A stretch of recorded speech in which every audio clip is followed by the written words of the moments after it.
The word jihad is mentioned in the Quran about 41 times. The words mercy, peace, and compassion are mentioned about 355 times. Yes, come in.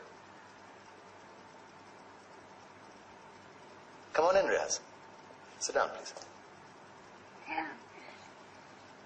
Contrary to popular belief in most Western cultures, Islam is a religion that preaches peace and tolerance. Yes, Patricia.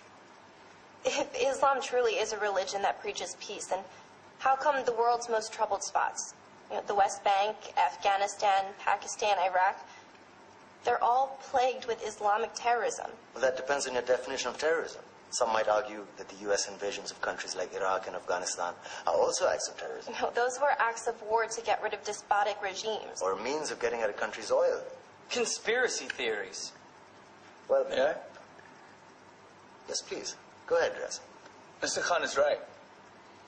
I mean, if we're talking about terrorists, the world's biggest terrorists are the white superpowers. Come on now. No, really. Stop and think about it.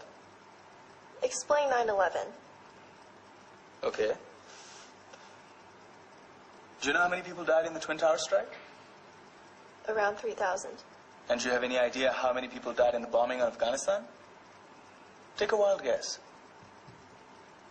More than 15,000 people died. And that's just conservative figures. About 50,000 tons of explosives were dropped on innocent civilians. Men, women, children. Yeah, but that was because of the Taliban. Now that you brought it up, did you know that the Taliban was a creation of the CIA to fight the Russians? Whatever. They were still harboring terrorists. Yeah, right. Terrorists that were never found. Just like the weapons of mass destruction that were never found in Iraq. Do you want to get into the death toll in Iraq? 500,000 civilians and counting. And what do Britain and America say when they don't find these weapons? It's simple. They just say sorry. And still refuse to relinquish control of these countries. What are you trying to say? What I'm trying to say is that just because you're American, wear a fancy suit, and call yourself the president, doesn't make you any less of a terrorist.